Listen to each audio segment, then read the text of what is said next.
Hello दोस्तों। आज जो टॉपिक करेंगे हम एलटी का। ओके, एलटी का टॉपिक नंबर 12 है। और भी कोई टीचिंग जिससे टीचिंग वाली जॉब्स होती हैं उसमें जो टीचिंग एप्टीट्यूड पूछा जाता है ना, उसमें जो ये टॉपिक्स होते हैं वो उसमें भी रिलेटेड है। यानी एलटी के लिए ज़रूरी नहीं है वीडियो। ओके, कहीं भी टीचिंग वाली जॉब्स हो और टीचिंग एप्टीट्यूड हो तो वहाँ जैसे यूजीसी नेट में या लेक्चरर में या कहीं भी। ओके, तो टॉपिक है कि शिक्षण की सहायक सामग्रियाँ, यानी टीएलएम की आज बात करेंगे। टीचर लर्निंग मटेरियल कि टीचर जो भी अपनी क्लासरूम में क्लास को इंटरेस्टिंग या उस सब्जेक्ट को इंटरेस्टिंग बनाने के लिए जो भी चीज़ों का इस्तेमाल करता है, जो भी मटेरियल का यूज करता है, उसे बोलते हैं हम टीएलएम। तो सबसे पहले आज टीएलएम के बारे में बात करेंगे कि टीएलएम के बारे में किसने क्या कहा है। ओके, और कुछ इन्फॉर्मेशन भी आपको देंगे। तो सबसे पहले बात करते हैं हम जो राष्ट्रीय शिक्षा आयोग था, यानी कोठारी आयोग। ओके, 1964 टू 66 तक आया था। कोठारी आयोग यानी दौलत सिंह कोठारी ने कुछ बात कही, कुछ रिपोर्ट दी थी टीएलएम के अबाउट। तो वो देखिए क्या होता है। रिपोर्ट में लिखा है कि शिक्षण की गुणवत्ता में सुधार करने के लिए प्रत्येक स्कूल में टीएलएम उपलब्ध कराना अति आवश्यक है। टीएलएम बहुत ज्यादा इंपॉर्टेंट है, keep in mind. Daulat Singh Kothari ने कहा कि टीएलएम वास्तव में अपने देश में शैक्षिक क्रांति ला सकता है। ये शैक्षिक क्रांति भी लाता है कौन? टीएलएम। तो टीएलएम यूज करना क्लास में बहुत इंपॉर्टेंट होता है। अब आगे देखो दौलत सिंह कोठारी, इनके बारे में थोड़ा इंफॉर्मेशन ले लेते हैं कि दौलत सिंह कोठारी आखिर कौन थे। तो दौलत सिंह कोठारी राजस्थान के उदयपुर जिले के वे भारत रक्षा मंत्रालय में रक्षा सलाहकार थे। दौलत सिंह कोठारी यूजीसी अध्यक्ष भी थे। दौलत सिंह कोठारी को प्रतिरक्षा विज्ञान यानी डिफेंस साइंस का फादर भी कहा जाता है। तो जनक किसके? प्रतिरक्षा विज्ञान के जनक भी कहे जाते हैं हमारे दौलत सिंह अधिकारी। ओके, इनकी बुक का नाम nuclear explosion and their effect भी है। इनकी बुक का नाम है, एक बुक लिखी है, आप गूगल भी कर सकते हैं, nuclear explosion and their effect. Okay, अब देखते हैं एक क्वेश्चन उठता है बार बार कि जो हमारे टीएलएम है ना, जैसे कि एक देखो दो तरीके के बच्चे होते हैं, वैसे तो तीन तरीके के। पहले बच्चे होते हैं रिटार्डेड, मतलब मंदबुद्धि व्यक्ति होते हैं क्लास में। दूसरा क्या होता है, एक होते हैं गिफ्टेड पर्सन यानी प्रतिभावान, ठीक है, प्रतिभाशाली बच्चे। और एक होते हैं मीडियम। ओके, अब जो टीएलएम है ना, वो जो रिटार्डेड बच्चे, मंदबुद्धि वाले बच्चे हैं, उनको भी बहुत ज्यादा इफेक्ट डालता है। ठीक है, जरूरी नहीं कि वो केवल गिफ्टेड पर्सन में ही डालेगा या गिफ्टेड चाइल्ड में डालेगा, वो रिटार्डेड चाइल्ड में भी इफेक्ट डालता है। तो एक क्वेश्चन भी होता है कि श्रव्य दृश्य सामग्री का प्रतिभाशाली और मंद बुद्धि बालकों पर क्या प्रभाव पड़ता होगा। ठीक है, तो आंसर होता है कि श्रव्य दृश्य सामग्री प्रतिभाशाली और मंद बुद्धि दोनों ही बालकों के लिए अति आवश्यक है। इसमें प्रतिभाशाली बालकों के चिंतन में गति व स्पष्टता आती है, क्लियरिटी आती है। क्या? उनके चिंतन में, थिंकिंग प्रोसेस में। किसके? जो गिफ्टेड चाइल्ड होगा। ओके, अब देखो, तथा मंद बुद्धि बालकों यानी रिटार्डेड चाइल्ड में, ओके, में सूक्ष्म प्रत्ययों, यानी प्रत्यय मतलब हो गया कॉन्सेप्ट, सूत्रों, सिद्धांतों को स्थूल रूप में समझने की क्षमता का विकास होता है। तो अगर आप अपनी क्लास में टीएलएम का यूज करेंगे मैक्सिमम, ठीक है, तो अभी ऐसा भी कहा जाता है कि एक अच्छे जो टीचर होता है, एक अच्छा जो टीचर होता है, वो टीएलएम ज्यादा से ज्यादा यूज करता है। अगर आप क्लासरूम में बिना टीएलएम के जा रहे हैं तो it's not good for you and your child also. Okay, दोनों के लिए वो अच्छा नहीं है। अब बात करते हैं हम टीएलएम कितने प्रकार का होता है। ठीक है, तो टीएलएम देखो, वैसे इंद्रियों के आधार पर सबसे पहले बात करेंगे हम इंद्रियों के आधार पर। तो इंद्रियों के आधार पर ये तीन प्रकार का है। श्रव्य सामग्री, श्रव्य मतलब कुछ जिसे सुना जा सकता है, ठीक है, जैसे लाइक रेडियो। ओके, दृश्य सामग्री जैसे टेलीविजन, जो भी, या कोई चित्र ले जा रहे हो, चार्ट बना के ले जा रहे हो, कोई टीएलएम। ओके, और एक लास्ट है सी वाला, दृश्य श्रव्य सामग्री, यानी इसमें दोनों इंक्लूड होंगे, यानी साउंड भी आएगा और फिगर भी दिखेगा आपको। अब तकनीक के आधार पर, यानी टेक्निक के अकॉर्डिंग, सॉफ्टवेयर या मृदु उपागम या सॉफ्ट अप्रोच। ओके, दूसरा हार्डवेयर या कठोर उपागम या हार्ड अप्रोच। ओके, ये है। अब तीसरे नंबर का है प्रक्षेपण के आधार पर, प्रोजेक्शन के आधार पर। ठीक है, एक तो प्रक्षेपी सामग्री है जिसको प्रोजेक्ट किया जाता है, और एक अप्रक्षेप सामग्री है। ठीक है, तो यहां पर प्रक्षेपण यानी प्रोजेक्शन के अकॉर्डिंग दो प्रकार के हैं। ठीक है, एनसीईआरटी के आधार पर देखते हैं, ये बहुत इंपॉर्टेंट है, बार बार पूछा जाता है। एनसीईआरटी के आधार पर जो टीएलएम है वो कितने प्रकार के होते हैं। तो एनसीईआरटी के आधार पर, हाँ, वन मोर थिंग, एनसीईआरटी की जो फुल फॉर्म है वो बहुत जगहों पे पूछी जाती है, तो आप कमेंट करिएगा कि एनसीईआरटी की फुल फॉर्म क्या होती है। ओके, तो एनसीईआरटी के अकॉर्डिंग जो टीएलएम है वो 6 तरीके के हैं।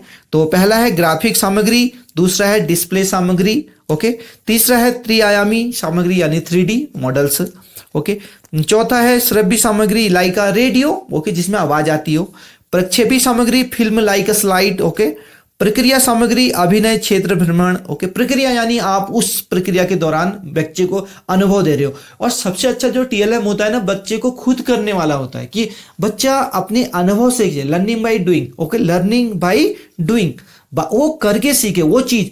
आप अगर ध्यान सिखा रहे हैं, ठीक है, गौतम बुद्ध की बातें सिखा रहे हैं, तो गौतम बुद्ध ने सारा ध्येय किस पे दिया था, वो ध्यान पे। तो जब तक गौतम बुद्ध को पढ़ के कुछ नहीं होगा, जब तक गौतम बुद्ध जो बोल रहे हैं यानी ध्यान के बारे में, जब ध्यान करेंगे तभी गौतम बुद्ध जैसे आपको अनुभव होंगे। किताब पढ़ के कुछ नहीं होने वाला, गीता पढ़ के कुछ नहीं होगा जब तक हम ध्यान में नहीं उतरेंगे। कीप इन माइंड, वो अनुभव लेने हैं तो हमें एक्सपेरिमेंट से होके गुजरना पड़ेगा और बच्चों को भी गुजारना पड़ेगा, तभी उनको जो रियल होगा ना एक्सपीरियंस, जो वास्तविक अनुभव होगा तभी हो पाएगा, अदरवाइज वो फेक होगा। ओके, तो हम टीचर्स को ज्यादा से ज्यादा क्या करना है, काम किस पे करना है कि टीएलएम जो हो वो अनुभवशील हो, जिससे अनुभव आता हो बच्चों में। ओके, एक और बात, टीएलएम की सापेक्ष प्रभावशीलता को एडलर डेल ने दिया है। तो टीएलएम के जो विस्तृत जानकारी है वो एडलर डेल, आप इसके मॉडल को भी पढ़ सकते हैं, यह आता भी है पेपर में बार बार, एडलर डेल ने। ओके, और इनकी बुक का नाम है audio visual method of teaching. Okay, Edgar Dale, keep in mind, Edgar Dale ने टीएलएम के बहुत सारी चीजें कही हैं, इसको पढ़ना मत भूलना, किसको, एडलर डेल को। ओके, चलो दोस्तों, अब कुछ एमसीक्यू देख लेते हैं जो टीएलएम में बार बार आते हैं। तो पहला एमसीक्यू है, eight which angle a teacher must stand while writing on black board और व्हाइट बोर्ड। ओके, अगर इस टीचर व्हाइट बोर्ड में या ब्लैक बोर्ड में लिख रहा है या स्मार्ट बोर्ड में कुछ लिख रहा है तो उसको कितने एंगल रखना चाहिए अपने और बच्चों के बीच का, ठीक है, ये स्मार्ट बोर्ड के बीच का। तो पहला ऑप्शन है 55, दूसरा ऑप्शन है हमारे पास 65, तीसरा ऑप्शन है 45 एंड फोर्थ ऑप्शन है 35। ओके, तो आंसर है इसका 45 डिग्री। ओके, तो 45 डिग्री का एंगल रखना चाहिए किसके किसके बीच, ब्लैक बोर्ड और टीचर को अपनी डायरेक्शन के बीच, जिससे जो टीचर लिख रहा है ना वो स्टूडेंट को दिखता भी रहे, इसलिए 45 का एंगल आपको लर्न रखना है, ठीक है। यस, दूसरा एमसीक्यू देखिएगा, हाँ, प्रभावी शिक्षण सहायक सामग्री वो है जो, यानी इफेक्टिव टीएलएम क्या होता है, ठीक है। तो पहला ऑप्शन है रंग बिरंगी तथा देखने में अच्छी हो, सभी ज्ञान इंद्रियों को सक्रिय करती हो, सभी छात्रों को दिखाई देती हो और बनाने का तरीका करने में आसान हो। तो इसका ऑप्शन देखो, अब आप अपना मस्तिष्क लगाओ, ये इसका बी ही आंसर होगा, बिकॉज देखो सभी ज्ञान इंद्रियों को यानी जो हमारे सेंसेस हैं उनको क्या करती हो, एक्टिव रखती हो, तो वही तो ज्ञान है। अगर तुम्हारा मन कहीं और होगा और तुम क्लासरूम में बैठे हो तो पढ़ नहीं पाओगे ना, तुम्हारा सब कुछ, मन तन धन सब कुछ, कान मुंह यानी स्किन भी तुम्हारी कहां पर लगे, जो टीचर पढ़ा रहे हैं, वो तभी होगा जब टीचर बहुत इंटरेस्टिंग बना रहे होंगे जो भी उसको पढ़ा रहे हैं, ठीक है। अगर बच्चा पढ़ रहा है और टीचर पढ़ा रहे हैं लेकिन उसका मन कहीं और लगा हुआ है, कहीं कुछ और सोच रहा, तो वो पूरा फोकस नहीं है, तो वो जो टीचर्स को पढ़ा रहे हैं ना वो पूरा एक्वायर नहीं कर पाएगा, 2% एक्वायर होगा। बट अगर टीचर इंटरेस्टिंग तरीके से पढ़ाए, ठीक है, तो इफेक्टिव टीएलएम का यूज करें तो उसके सारे सेंसेस होंगे वो टीचर की ओर होंगे, जिससे जो भी टीचर नॉलेज देना चाह रहे हैं वो एक्वायर कर लेगा, कौन, स्टूडेंट। तो कीप इन माइंड, इफेक्टिव जो टीएलएम होता है वो होता है जो हमारे स्टूडेंट के सारे सेंस को क्या करे, ओपन करे यानी एक्टिव करे।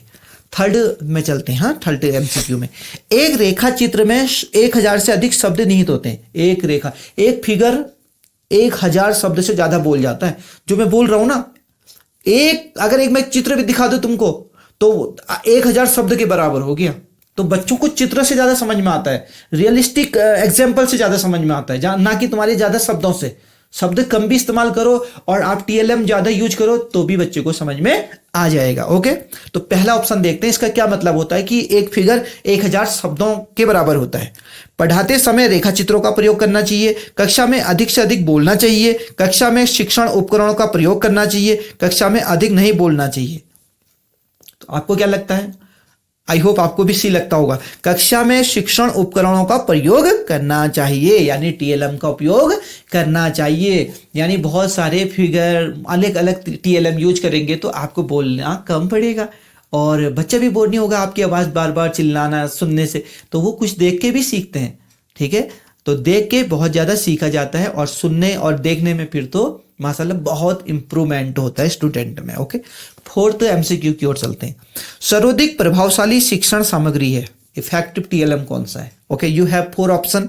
फर्स्ट, प्रक्षेपित, अप्रक्षेपित, क्रिया आधारित प्रत्यक्ष, इनमें से कोई नहीं, यानी क्रिया आधारित प्रत्यक्ष अनुभव। ऑब्वियसली मैंने अभी बोला भी है, अगर ऐसा कोई टीएलएम बनाओ ना आप कि बच्चे को खुद ही एक्सपीरियंस हो।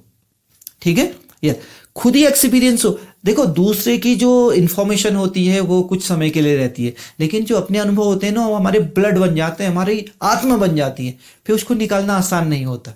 जो दूसरी इंफॉर्मेशन है कुछ समय के लिए फिर रहती है लेकिन उसके बाद चला जाती है। ठीक है, लेकिन अपने अनुभव हमेशा आपके ब्लड में रहते हैं, आपके सोल में रहते हैं। तो कीप इन माइंड, कोई भी चीज़ को ज़्यादा अनुभव करके सीखें। ओके, और अपने स्टूडेंट्स को भी, अगर आप टीचर हैं तो कैसे सिखाएं? अनुभव करके, उसमें डुबोएं उसको, जो भी आप सिखा रहे हैं उसको ले जाएं प्रैक्टिकल रूम में, कहीं ना कहीं से इंतजाम करें। ओके, अगर आपके पास स्कूल में प्रोवाइड नहीं हो रहे हैं तो गवर्नमेंट से कीजिए कि हमारे पास प्रयोगशाला बनाइए, लैब बनाइए। सब गवर्नमेंट आपके उपलब्ध कराने में हमेशा तत्पर रहती है। ओके, अब 5th वाला क्वेश्चन देखना। शिक्षक का परम मित्र श्यामपट्ट को कहा जाता है। Black board the friend of the teacher. बिना ब्लैक बोर्ड के या ब्लैक वाइट बोर्ड या स्मार्ट बोर्ड के टीचर तो कुछ भी नहीं है। ठीक, अगर बच्चे को कुछ भी समझ में नहीं आ रहा तो शब्दों से समझ में नहीं आता। अगर हमें दिखाऊंगा ना स्मार्ट बोर्ड में तो बच्चे को जल्दी से समझ में आ जाता है। ठीक है, मैं बहुत बार स्मार्ट बोर्ड यूज करता हूँ और मैक्सिमम टाइम में वाइट बोर्ड ब्लैक बोर्ड बहुत कम यूज करता हूँ, स्मार्ट बोर्ड ज़्यादा यूज करता हूँ, क्योंकि मुझे लगता है कि उससे ज़्यादा इफेक्टिव लर्निंग हो सकती है। वो अच्छा टीएलएम भी है, उसमें हम 3D मॉडल से दिखा सकते हैं। तो इसमें क्या है, शिक्षक का परम मित्र श्यामपट्ट को कहा जाता है, जिसके बारे में असत्य गठन है। ओके, यह आयताकार होता है, नीचे से ऊपर को मिटाना चाहिए, पारस्परिक सामग्री, अप्रक्षेपी सामग्री। तो इसमें से गलत है, हमें जब भी ब्लैक बोर्ड ओके को नीचे से ऊपर मिटाना नहीं चाहिए, क्योंकि डस्ट निकल जाती है। ऐसे करेंगे, ठीक है, तो डस्ट सारी नीचे को गिरेगी, क्योंकि ग्रेविटी डस्ट को खींच लेगी ना नीचे को। बट हम जो ऊपर को करेंगे तो डस्ट ऊपर को आएगी, ग्रेविटी नीचे को खींचेगी, तो यहाँ पर डस्ट क्या हो जाएगी, फैल जाएगी। तो उससे क्या होगा, हमारा ब्रीदिंग में भी क्या हो जाएगी, थोड़ी सी प्रॉब्लम होगी। ठीक है, या तो हमेशा डस्ट को ऊपर से नीचे को लाना है आपको। ठीक है, जिससे डस्टिंग ना हो। ठीक है, कीप इन माइंड, जब ब्लैक बोर्ड में आप डस्टर चलाएं तो नीचे से ऊपर को नहीं लाना, ऊपर से नीचे को लाना है। Keep in mind. ओके, लेकिन आजकल तो ब्लैक बोर्ड यूज कहाँ करते हैं, सब लोग स्मार्ट बोर्ड यूज कर रहे हैं, है ना। हमारी गवर्नमेंट ने भी सभी स्कूलों में, गवर्नमेंट स्कूलों में सब स्मार्ट बोर्ड लगा दी है। ओके, अब नंबर 6, एक अच्छे शिक्षक से निम्नलिखित में से एक गुण की अपेक्षा नहीं की जाती। एक अच्छे शिक्षक से निम्नलिखित में से एक गुण की अपेक्षा नहीं की जाती। क्या नहीं की जाती, देखना। अच्छा टीचर, छात्रों के साथ स्वतंत्र रूप से संवाद करना, बिल्कुल तो अच्छी बात है। किसी दृश्य श्रव्य सामग्री का उपयोग किए बिना शिक्षण, छात्र की पृष्ठभूमि के बारे में ज्ञान प्राप्त करना, गर्मजोशी उत्साह देखभाल साक्षा करना। देखो, छात्रों के साथ स्वतंत्र रूप से संवाद करना, कन्वर्सेशन करना, ये तो बिल्कुल जरूरी है, इंपॉर्टेंट है। किसी दृश्य श्रव्य सामग्री का उपयोग किए बिना शिक्षण, बिना टीएलएम के उपयोग किए बिना वो टीचिंग कर रहा है, तो ये गुड टीचर से एक्सपेक्ट नहीं किया जा सकता। अगर यू आर गुड टीचर तो आपसे एक्सपेक्ट नहीं किया जाएगा कि आप बिना टीएलएम के पढ़ा रहे, आप बिना टीएलएम के टीचिंग कर रहे हैं, आप अपनी क्लासरूम को इंटरेस्टिंग नहीं बना रहे, तो ये एक्सपेक्ट नहीं किया जाएगा आपसे। Because if you are good teacher, keep in mind. और अगर आप गुड टीचर हैं तो आप अलग अलग टीएलएम बना के लाएंगे बच्चों के लिए, या बच्चों से भी कह सकते हैं, लेकिन आप ज्यादा करेंगे तो आप जैसा करेंगे ना बच्चे वैसा होते हैं। अगर if you are intelligent, keep in mind, then your child obviously will be intelligent. अगर आप इंटेलिजेंट, अगर आप एक्सप्लोर करते हैं नई नई चीजें, तो आपके बच्चे भी आपसे सीखते हैं कि सर देखो एक्सप्लोर करते रहते हैं हमेशा, चाहे उनको कितना भी ज्ञान हो लेकिन हर समय सीखते रहते हैं, तो आपके बच्चे उससे इंस्पायर होंगे। लेकिन आप अगर डल हो गए, आप अगर स्टक हो गए कहीं पर, तो आपके बच्चे आपके क्या सीखेंगे आपसे। कीप इन माइंड, आपका जैसा भी बिहेव होता है ना, बच्चे सब सीख जाते हैं। उनके सामने बनावटी बिल्कुल बनने की जरूरत नहीं है। आप जैसे भी है ना, वो आंखों से पढ़ लेते हैं कि आप कैसे हैं करके, आप कितना ही छिपाना चाहें। इसलिए बच्चों के साथ ओपन रहिए, ओके। आप जैसे भी हैं वैसे रहिए, ओके। तो जिससे बच्चे आपका व्यवहार एक्वायर करेंगे कि हमारे सर कितने अच्छे हैं। आप उनको आइडियल होके मत देखिए कि आप बच्चों के सामने ये नहीं करना है, आप कुछ गलत चीज कर रहे हैं लेकिन बच्चों के सामने नहीं कर रहे। इट्स नॉट, आप वहां भी मत कीजिए, क्योंकि बच्चे हृदय से सीखते हैं आपके। तो अगर आपके हृदय में कहीं ना कहीं कुछ ना कुछ वीकनेस होगी तो बच्चों में वो ट्रांसफर हो जाएगी। तो keep in mind, if you are good then your student will be good, if you are bad your student will be bad, keep in mind. So good teachers always uses the क्या, TLM के बिना good teacher नहीं होता, okay. तो आज की video हमारी TLM पे थी, जिस पे बहुत सारे क्वेश्चन आते हैं और टीएलएम बहुत नेसेसरी ऑब्जेक्ट है for teaching, okay, if you are teacher, okay. तो दोस्तों वीडियो कैसी लगी जरूर बताइएगा, ओके। और कोई भी क्वेश्चन हो अबाउट द टीएलएम और अबाउट द वीडियो तो प्लीज कमेंट करना मत भूलना, ओके। मिलता हूं नेक्स्ट वीडियो में, तब तक के लिए अपना ख्याल रखिएगा। हैप्पी लर्निंग एंड नमस्कार।